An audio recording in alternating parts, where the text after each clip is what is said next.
Hello, beautiful people. Welcome to Gist with Girls in Science and Technology. Gist with Gist.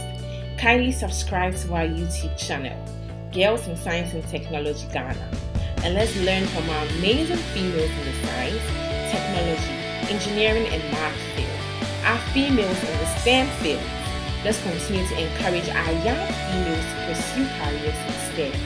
Kindly share this video with all the amazing females out there who want to hear this. Thank you. Beautiful people, welcome once again to Gist with Girls in Science and Technology. Gist with Gist. So on today's show, I have an amazing lady, an amazing young lady, a beautiful lady. I know her personally. We worked in the same company, even though we didn't have the opportunity to really meet. I met her, I saw her. I used to eye her small, so I saw her, right? So she goes by the name Nana Ya Dufie Oti-Boateng Amuakwah, and she's going to share her journey with us. Like, she has an interesting journey. She's going to share that with us, and we hope to learn a lot from her today. Hello, dear. Hello, Nana. Hello. Please, we are twinning. Yes, we're twinning. We didn't even plan it, but it just happened. Happened. So let's start with you sharing your educational background with us, preferably from senior high school. Okay. So I went to Holy Child School. Okay. Best school in the whole central region. If you say Best so. school everywhere. Yes, I went to Holy Child, and then I continued at KNUST in electronic engineering from 2007 to 2011. Oh, okay, that's nice. 2000. Yeah. Okay. So I 7 to 11. I'm a baby girl. I'm your baby girl. Yes. Yeah. Why did you decide to go into science, the science field? Okay, so I think in my case it was a bit of, I wouldn't say persuasion from my parents, but it was more or less something that I had to do because my parents are both scientists. Okay. So my dad has a PhD in agronomy, that's in the agricultural space, and then my mom has a PhD in pediatric nutrition. So them being scientists, naturally I gravitated towards science. But obviously it's really important to have an interest as well. So I naturally have always been extremely curious. I've always loved math. I've always loved physics. And then when I was born, it was usually always me and my dad. I was a bit of a tomboy. And my dad is a really DIY kind of person. So he loves fixing things himself. We never really know if it usually always worked. So he'll try it. Doesn't necessarily mean that he'll fix it. But then I would always be his little apprentice. So it's, Nana, give me this screwdriver. Nana, give me that. And then naturally, it was all about, that's always science. I always ask a lot of questions. So then that's how I ended up the science. Wow. Okay. Can you share your professional journey with us? Your professional journey. So professionally, that more or less started after university. So like I mentioned to you, I studied electrical and electronic engineering. So 2011, I had my degree on my BSc in that. I did my national service as a teaching assistant, research assistant at College of Engineering. There was a center called the Energy Center. I'm not too sure if you're familiar with it. Okay, that is where I saw you. Yeah. Yes. Now that's where you saw me. Okay. Yes. That's where you set eyes on me. Yes. I remember. Yes. Okay. Yes. So I was in the Energy Center with a wonderful professor of blessed memory, Professor Bru Hammond. He was an uncle as well, but a great leader. So then I was there. Obviously doing a bit of teaching with the department, but at the same time researching into renewable energy. So the Energy Center is actually one of the leading centers in sub-Saharan Africa for renewable energy. So we're looking at solar energy, and then wind energy as well. So then that's what I did for my national service. But during that time, I also started doing a couple of things within STEM, the STEM environment as well, and some public speaking. So, I mean, we had a prior conversation, but during this time, I went and spoke at a conference called International Conference of Women Engineers and Scientists. And what I did was I actually went to speak about challenges facing female engineering students, our experience. So I wrote that with my course mate. She's called Kokoda, and my mom. So my mom was going for this conference, and she's like, "Oh, Nana, do you want to join me?" And I'm like, "Yeah, I'd love to." She was like, "I'm not giving you a free ticket, so you have to write a conference paper." So we're like, "Okay, that's a topic we'll pick," and then we gave out a lot of different questionnaires to all the girls in engineering to fill out, to figure out how did you get into engineering? Was it that your teachers pushed you? Was it that you had an interest for it? Did people encourage you? Did you go to a girls' school? Did you? I mean, all kinds of things, and the kind of information that we got back was astounding. I mean, you could correlate girls going into engineering with them going to, for instance, single-sex schools. Okay. Because when you're in a single-sex school, you usually don't have the pressure of someone else trying to say, "Oh, sit down," or "No, don't do this," or "Don't talk about this," or "Do that." Yeah. To the extent of also even looking at the tribes is weird, but there are certain tribes where women are put forward a bit more than other ones. So you notice that some of I know it was weird, but you have like a lot of people from the north actually being encouraged and pushed to do engineering and science, and then even people like the Ashantis, where you have people like Ya Santwa and things like that. So I mean, there were so many different things that kind of came up, but one of the key things that came out of it was the fact that it's really important to have people to support that vision and that dream, because there are ladies who want to go into the field, but they always have people who want to shut them down. People just feel like engineering or science is for people who are, in quotes, I was told, ugly and manly. So when I went to tech and I didn't do the usual medicine, even though I qualified for medicine, they're like, "Oh, no, why would you do that? Why do you want to be ugly and manly? Why do you want to go into engineering?" But yeah, so then that was my first phase of my professional life, and then I went to Vodafone for a while, the graduate management trainee program, and then to our almighty Schlumberger, where I was in DNM as a drilling and measurement engineer, drilling, appraisal, and exploratory wells, mainly in Francophone West Africa. So I was actually blessed to be part of the team that discovered oil in major quantities in Senegal. Okay. And then, do not burn your bridges. I got an opportunity to move back into Vodafone. So I moved into a software engineering side, where I was an innovation manager for Vodafone Ghana. So here I was looking at products within non-core areas. So most people know Vodafone for voice and data. Mm-hmm. So when I say non-core areas, I'm saying things like agriculture, mobile health, looking at basically digital technologies enabled by mobile technology. So it was really interesting, fast-paced. We actually came up with the first mobile agricultural product and the like, and running all these hackathons and working with young people was amazing. And then from there, I got the opportunity to become digital transformation manager. So my company had a global mandate to move from telecommunications company to a technology company. Mm-hmm. So you hear it a lot where Vodafone no longer talks about telecommunications, but technology as also. We're looking at how we can use technology to drive the world using things like IoT, artificial intelligence, big data, and all those kind of things. So I held that role for a year and a half, and I came up with the blueprint for Vodafone Ghana's digital transformation strategy. Mm-hmm. And then from there, I was shipped to the global head office in the UK. For so long. So here I moved.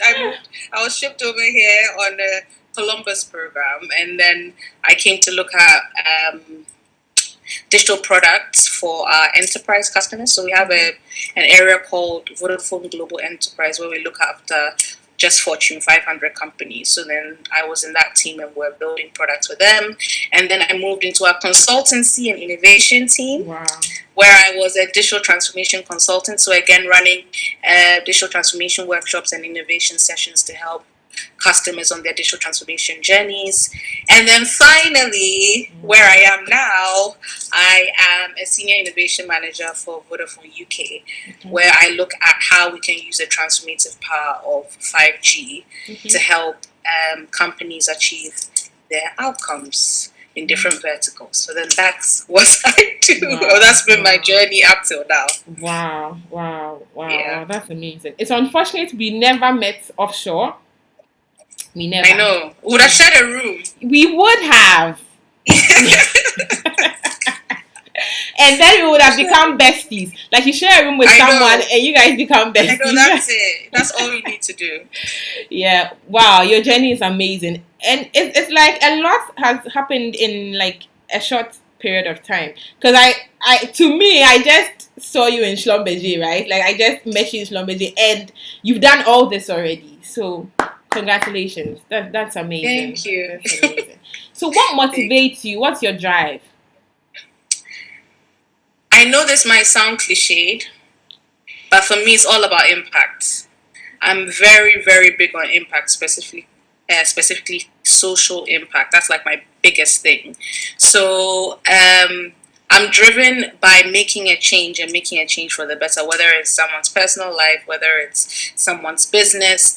And for me, the bigger things about picture is about the world as a whole. So I'm very big on sustainability. I'm huge on women in engineering or girls in STEM education, but I'm also very big on science and technology in general. I think it's all driven by my curiosity. I always want to know how things work and how I can make things better. So that's like my biggest driver. So will you say you're following your passion now? Yeah, I think everyone works differently, but for me, I always put it out there that I would do my best to or let me rephrase this. I'd always make sure that whatever I do my very best to achieve the best results. But in saying that, there's always going to be a difference between when I'm doing something just for the sake of doing it and I'm doing something because I actually love it and I'm passionate about it. And I think one of the key highlights of this whole corona period and working at home and being away from everyone and things like that is if I were actually executing a job that I actually hated, it would actually get worse during this corona period where I don't have the usual people to vent to, talk to, all those kind of things. I would lose complete motivation. But because I'm driven by my curiosity, I'm driven by wanting to make a change, I'm driven by all the interesting things that 5G can achieve. I'm always happy and I'm always content, and I'm still able to do my job with enthusiasm. So I think it's always really important to make sure that there's a sweet spot. So if we go back to our usual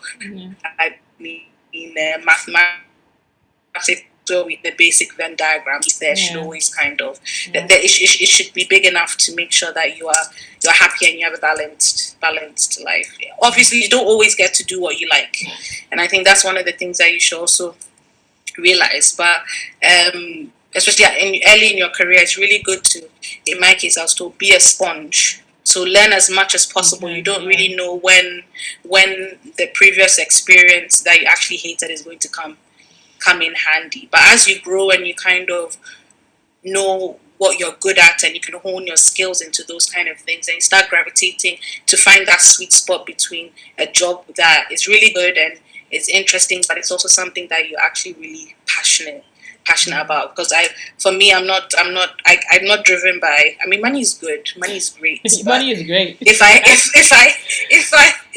absolutely hate what I'm doing and I'm getting paid, I wouldn't get the same gratification as doing what I love and being paid a little less. My heart and my mind would be at ease. I'd always be smiley. So that's what I think. When you say 5G, like I laugh in my head because you know what I'm going to say. You know how people were like, they are spreading the COVID to 5G. Oh goodness, I know they're burning down our masts and stuff. I don't know, all these QAnon people and people coming up with the conspiracy theories. Yeah. So it's I don't know where people got that from. But. Yeah. So let's move to this. What are some of the challenges that you faced, and how were you able to work around it to overcome the challenges? I think the challenges are many and come in many different folds. Mm-hmm. I think one of and it depends on where you are as well. So I think the very first one was in secondary school, no one really minds when you're doing science. It's fine. And once you're good at it, and you're good at biology, mathematics.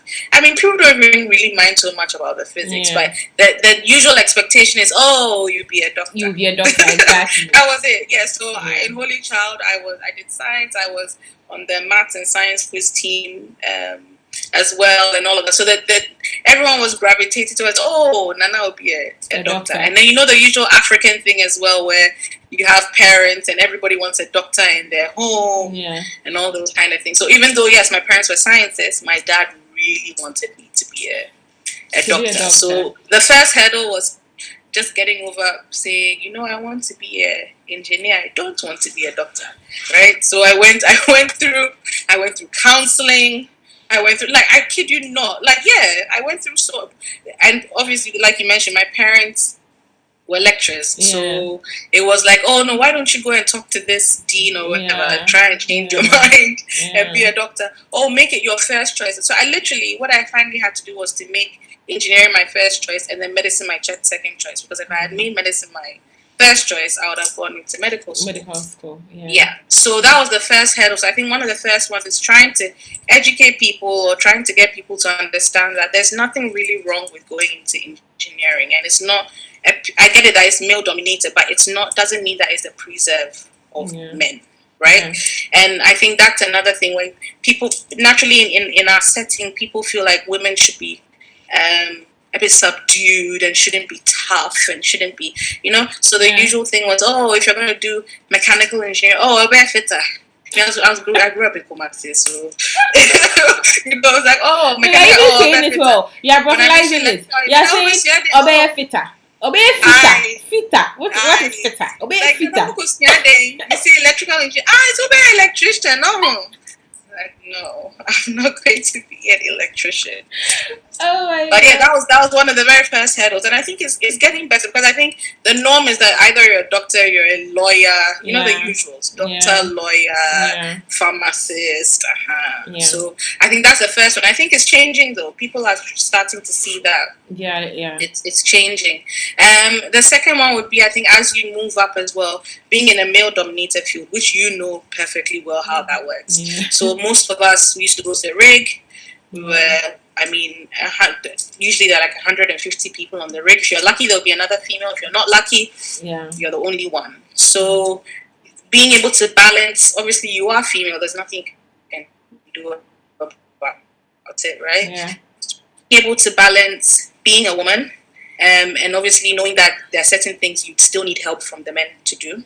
But at the same time, being firm enough to let them know that you know what you're about and they can't fool around with you. And we're here to get a job done, especially when you're leading the job, right? So that fine balance, right, of being nice, but at the same time being firm enough and letting people know what you're about. Because unfortunately, where we came from, you know how Takrade was. We had a lot of expats. A lot of these expats come into Ghana, and the only association they've had with any, in quotes, Ghanaian women haven't been intellectuals like us, right? It's always been, it's other for a different reason, right? So when they see you, they cannot equate the same African girl standing there, and the person that they were, just fooling around with not long ago, right? So they just presume that that's how African women are supposed to be, and you have to put them in their place, right? But at the same time, do it in such a way that when I need that tool joint, or when I need that crane to pick up that tool, or I need to load that battery, that's true. Be there to help me out. And I think another thing is I get it that fair enough, we are women and all of that, but sometimes it's not a nice thing to say, but you have to kind of prove your worth, right? And show that you are worth your salt. Yeah. Because it'll be like if people don't want to take women to the ring. Oh, she'll complain. Oh, she'll do this. Oh, she'll do that. No. You see, unfortunately, when you're not doing it just for yourself. You're doing it for a whole bunch of other women who come and follow you as well. So I think that's on the male dominated piece. And then the next one is, I mean, another challenge is sometimes when you're female, you want to. It's not really right, but you shouldn't include lower your IQ or not seem as intelligent to make someone else feel better. I have a problem with that. Yes. Yes, because it happens. So I mean, you have to kind of be forceful and show that. Fair enough. It's unfortunate that I might know a bit more than you. Yeah. But then you should assert. You have to be assertive, right? Yeah. Don't let people walk over you. Be assertive. And with time, people understand and people get used to it. But the more you shy away and the more you cower, the more you kind of start hiding into the background, right? So that's one of the. And if you don't understand something, ask. Always ask as many questions as possible. Yeah, and then moving up, I think the male-dominated piece, the people not understanding piece. As you move on and you have a more international career as well. I mean, now there's all this thing about Black Lives Matter and everything. Yeah. We have very beautiful skin. Both of us. Yeah. Yes, we have very beautiful skin. Yes. But then, I mean, moving into a different environment, I mean, I moved from Vodafone Ghana, where I was the majority, and if anyone was even going to discriminate against me, it was based on my gender, to a new place where, I am not only female, you're black, but I'm black. And then I am from, in quote, Africa. Africa is not made up of countries. It's one country. No. It's one country. Yeah, it's one country. So, Oh, Nana, I know someone in Uganda. She's called, I don't know, Ohima. Do you know her? It's like me asking, I know someone in, I don't know, we live in the UK, but I know someone in Portugal, since it's the EU. It's Europe as well. Do you know him? No. So people just assume that when you're African, you're female, you shouldn't know much, but you also have to, again, assert yourself and educate, but at the same time put your foot down. So I guess those are some of the challenges that I've had to kind of surmount so far. But I mean, we take it day by day, and God is there. God day. So God day. You're doing well. You're doing amazing. So what should we expect from Nanaya? What is next for you? What's next for me? I've just started my next. Your new role. I've just started my next. But for me, I think, this year has been a bit slow as compared to last year. Last year, there were, like I said, I love technology. I love talking about it as well. So last year I had... Yes. You had. For speaking engagements on different topics, so from Vienna to India to Dubai to Oman. So it was quite interesting, and I was also able to talk about digital technologies and things like that. But for me, I love teaching. I love explaining to people what I know, and also bringing people into the picture. But at the same time, I also, when I do anything, when I get into any position, I'm always thinking about how I lay the foundation for other people to have an easier ride. Because I think in this world, all of us got to where we are, or what we're doing, not just because of our strengths. Yeah. And obviously, God has been great to us as well. But there have also been women who have done it before, such that people can trust that, this person can do X, Y, and Z. So for me, it's always about also opening up doors for other people, whether it's for other engineers, male or female, whether it's for people of color, whether it's for Ghanaians. I'm always the first one to kind of find a way to push someone else up there as well. So in terms of my next step, I don't know where I'm moving to next. But then in terms of what I want to achieve and what I'll do, it's to learn more. It's to definitely try and open up more opportunities or avenues for other people to also follow suit. And then it's also to find a way to make Ghana great. I'm not going to add it again before it becomes like a Trump line. That's the whole point. My heart and soul is at home. Yeah. So I might be here right now, but my aim is to definitely help Ghana. Your heart is literally at home. Your heart is literally at home. Yes, my heart, which is on my wall, is literally at home. Yes, so yeah, and even talking about that, I think that's one of the key things as well. Being as woman in STEM, maybe not in the beginning, but then as you rise, I think it's something we also spoke about earlier. You have to have a really good support system. It's not everyone who understands this kind of thing. I think we were talking about it before. Yeah. When we were working on the rig, you literally always have to have a bag packed. Yeah. Because it's more like tomorrow you're off. Yeah. You're off here, you're off there. Yeah. There's nothing like Christmas, there's nothing like Easter, there's nothing like holidays. You can work through all of them. You would probably even have even more challenges because you even have kids. When you are told 4 weeks, please pack for 6. Exactly. You see, and then and so I mean that for me, I always say it. I wouldn't be where I am without obviously my parents, but then my husband as well. He's very he literally pushes me all the time, and he is also an engineer as well. Wow. But he's constantly pushing me to do bigger and better things I don't think I can do.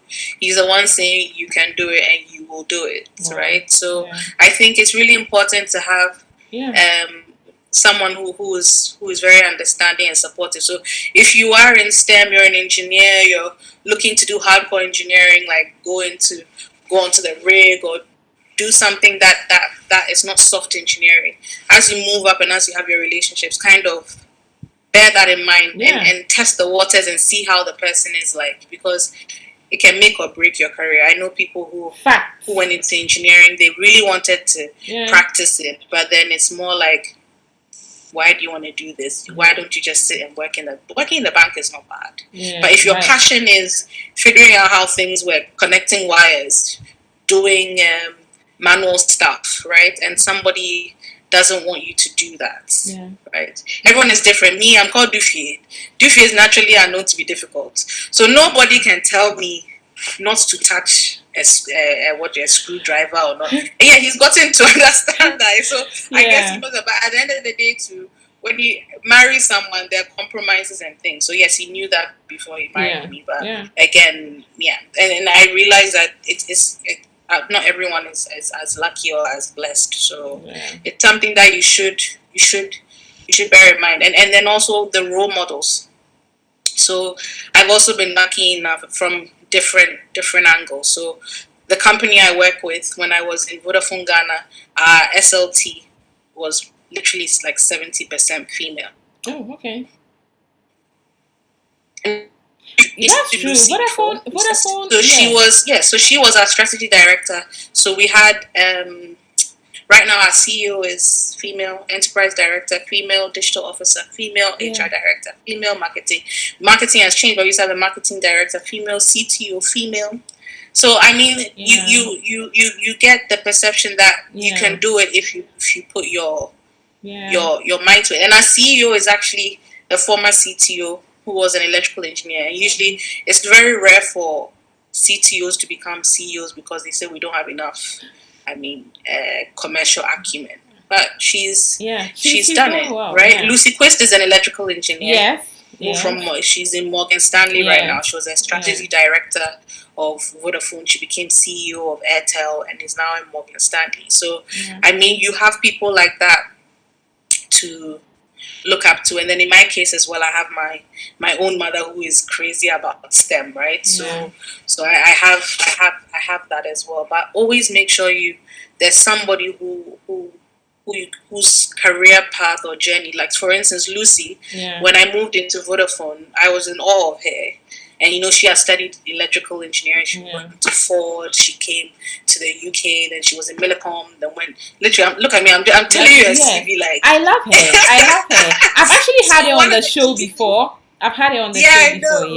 Yeah. She's so amazing. An amazing woman. Yes. No, so then one of the things was and don't be afraid to do that. I know in Ghana it's like, oh, it's a share. No. I quickly sent her an email that I'm really in awe of you, ABCD. I'd love to meet you. Yeah. And that was it. And Lucy made the time to meet me. We had sessions. Same as my CEO right now when she was CEO. I told my mentor, I'm like, Mr. Mentor, I'm crazy about this woman. Blah, blah, blah, blah, blah. He facilitated a meeting and we had a conversation, and we continue to have conversations all the time, right? So if you identify someone that you think that there are certain similarities, or you identify with, or you just want to get some nuggets of wisdom, don't hold back, right? As we say with Instagram, slide into the DMs. That's what I did to Lucy. I slid into her DMs and she responded. LinkedIn, you send them messages and they do respond.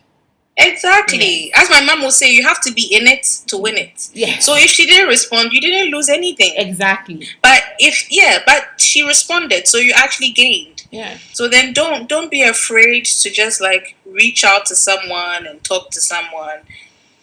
And don't presume that, oh, this person is not friendly, or this person won't mind me. I mean, just do it. It won't kill you. Yeah. Like it won't kill you. And then also as a woman and stuff as well in STEM, one thing I always tell people say, oh, Nana, how did you speak at this one? How do you speak at that one? I didn't know anyone. There's something called LinkedIn. Yes. Right? So take it serious. LinkedIn is not Facebook. I repeat, LinkedIn is not Facebook. Please do not go and put some posing picture or no. Yes, or some picture of you on the beach. Please. It's a professional site.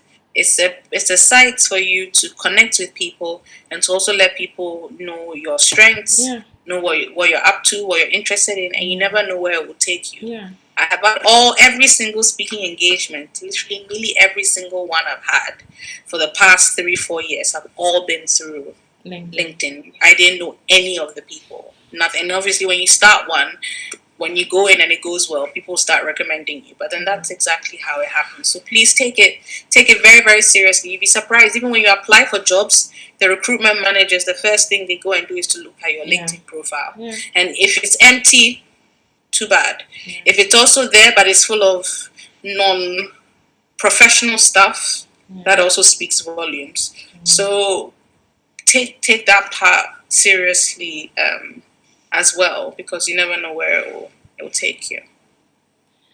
Thank you so much, dear, for making time to join us today. You're welcome. Like, we've been planning this thing since.